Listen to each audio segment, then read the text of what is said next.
Hey folks, this is Matt once again, and now you get the sort of not really turning point, but the one that people are unsure about.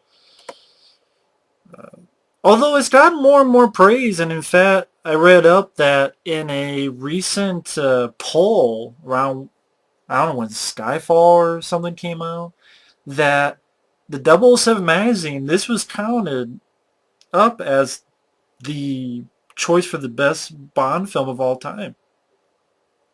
And yes, I am talking about this was one, Goldfinger was two, and From Russia with Love was three. And of course, I don't buy into From Russia with Love, and I don't buy this being the best James Bond film. That's me. That is Honor Majesty's Secret Service. If you wonder why I look tired, it's because this movie was not. I can say I like Dr. No a lot better, Goldfinger a lot better, You Only Live Twice a lot better. I will even say Thunderball I thought was better. Now I can't, although, but do I think this is better than From Russia with Love? In a way, yeah. There's a reason why I can't full on rant on this movie, but keep. You Only Live Twice came out, which was the fifth of Sean Connery's films. And Sean Connery decided he didn't want to do it anymore. Now, I don't know if it was for money. I don't know if it's... I read different things. I read that it was because he wanted more money. I've read that it was because he thought the producers were being very greedy and wasn't giving them his share of all the profits James Bond made.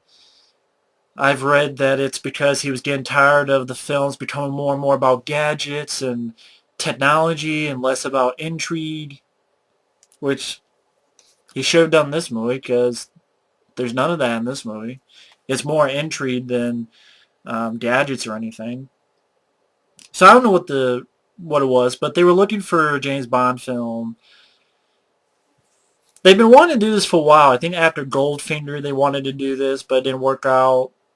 And then after Thunderball they wanted to do this and it didn't work out. And they finally got to do this and they put George Lazenby, which I know this is the only film he did. And yet again, that's a number of reasons George Lazenby only did one. Because he was offered more.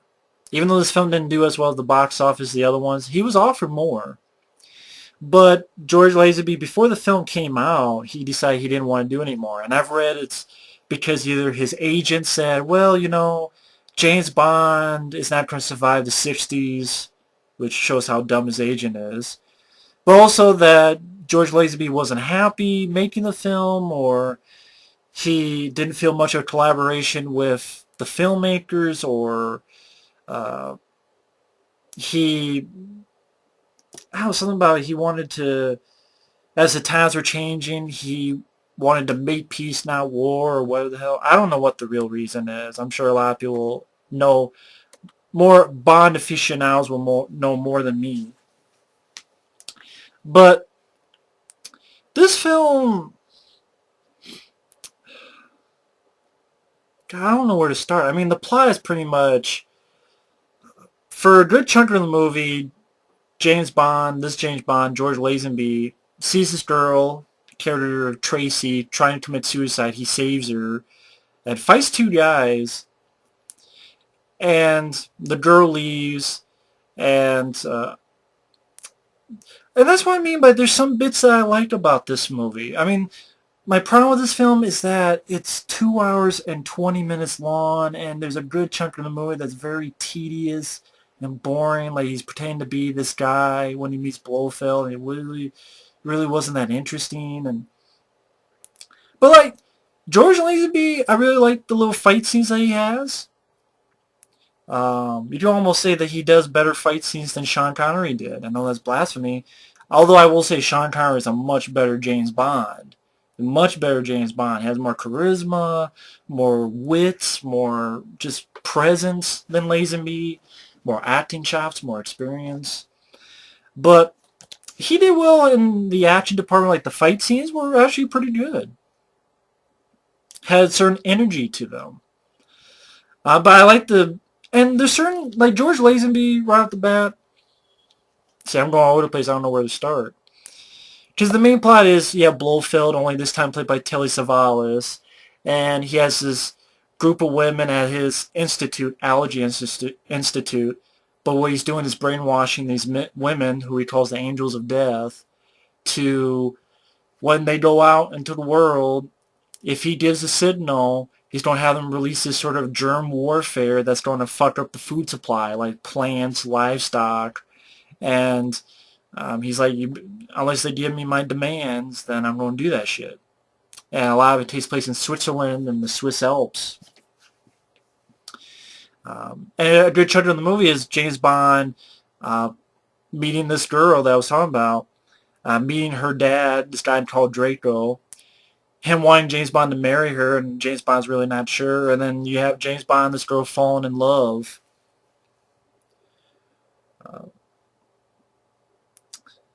And then James Bond gets some info on Blofeld and pretends to be this guy, and that's where kind of a bit boring part of the movie. But little bits I liked. For instance, before the opening, like the girl runs away, and I like the line that he has, which I thought this was pretty cool. It was, what was it? This never happened to the other fella. And he looks at the camera, and then you have the tiles. I thought that was pretty funny. I thought that was pretty, they understood. And again, like the locations of the Swiss Alps are very nice to look at. The George Lazenby, to be honest, I've seen the Pierce Brosnan ones. I've seen the Daniel Craig ones. I've seen clips of Timothy Dalton and clips of Roger Moore, but a lot of them I'll be watching, for the first time or whatnot.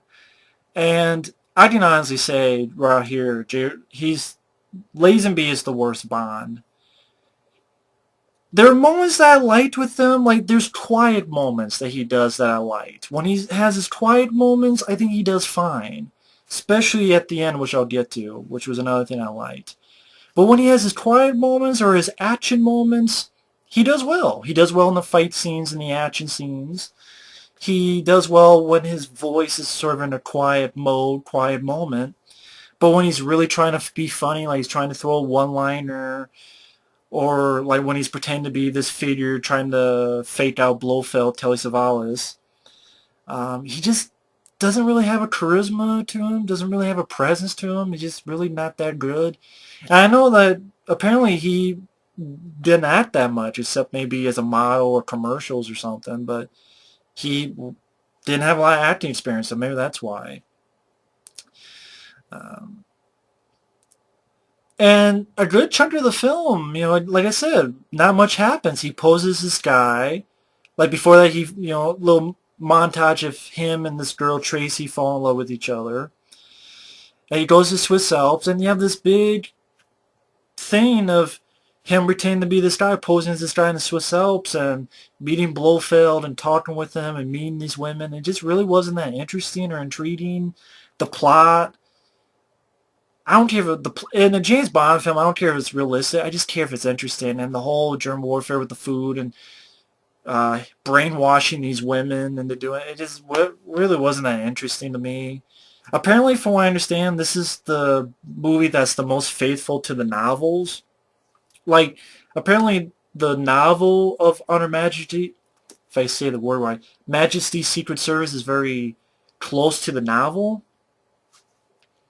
And this is directed by Peter Hunt, who was an editor on some of the previous James Bond films. You have some good editing and the fight scenes and stuff. But, I don't know. I mean, again, a good chunk of the movie is just very slow and dull, and I'm like, okay, can this kick in the gear?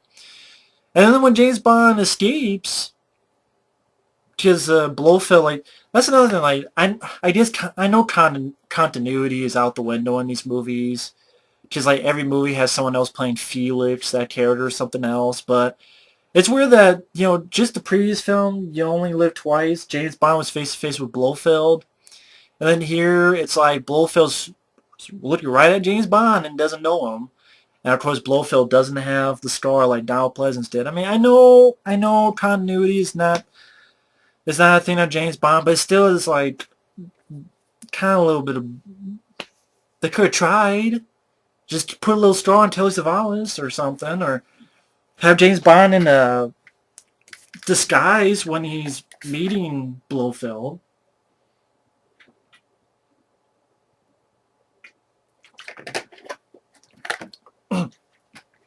And George Lazenby, like, is off. A lot of the time, his choir moments are fine, but a lot of times his performance is just off. I can't. It's been just off. But when he escapes, like he escapes on this, those trolleys that take you up, because Blofeld has this lair that's like right up in the mountains. Like he hangs on to the trolley line, and one of these he gets on skis, and this is probably the most famous thing about this movie is the ski sequence, and well done ski sequence. There's a point where he gets his skis and smacks some motherfuckers off the mountain. That was cool. And he gets down and he meets up with his the girl Tracy. She's there, and the girl played Tracy at the beginning. I thought she was off, Diana Rigg, but as the film went on, I grew to like her as the film went on. Then, like, they get in this car, and they get a car chase, and they go into a stock car race to get the bad guys off, and that was a decent action scene. Then there's a blizzard, and they get into a bar, and on the next day, Telly Savalas and them are still chasing them, and you have some other good ski sequences, including one that was surprisingly bloody, because one guy actually falls into a snowblower. You see the snow blow out, and you see, like, snow's covered with blood. And Bond says something like, what was it? Yeah, a lot of guts. I thought actually, that was pushing it a little bit. I was a little bit surprised by that. I liked that a little bit. And Telly Savalas causes an avalanche, and they both get knocked down. She gets taken, and he wants to go there, but the MI6 won't let him, so he decides to go by him and get that girl's father, Draco, and his men to go up to the place Telly Savalas at, and they shoot the shit out of it. And then you get a really decent chase scene with Bond chasing Blofeld through a bobsled. Like they're each getting a bobsled and chasing each other, and Bond, his sort of pretty much crashes, and he has to jump off and is being dragged behind. And granted, you have some pretty bad, I know, it's 1969, I know, but still some pretty bad rear projection on the close-ups, but the wider shots, pretty good. And what was really effective to me is the ending. I would say, of the James Bond films I've seen, this one had the most emotional moments. And I'm talking about the first, well, now 6 films. Actually, yeah, 6 films. Is Bond and his girl get married. And, it's nice. And they stop by. And then there's Blofeld. Like, James Bond has stopped everything. He stopped everything that was going to happen, so the food supply and all that's going to be fine. But Blofeld's still alive, and him and this bitch run off and do a drive-by. And James Bond gets out of the way, and, he's like, oh my god, it was Blofeld. Tries to talk to his wife, his new wife, on their wedding day, and she's dead. I like the way it was done. I like how quiet it was. I really thought George Lazenby sold that moment. That's why I'm kind of, I don't want to pick on Lazenby the most, because he really sold that moment. I really like his line. Because there's a cop that comes by, and he goes, there's no hurry, see? No, he goes like, I'm trying to put it right. There's no hurry, see? We have all the time in the world. Like, he sold that line very well. It was very sad, but nice emotional ending. And it really made me feel something. So I guess the movie did something to it. So that's why it's not a full-on rant.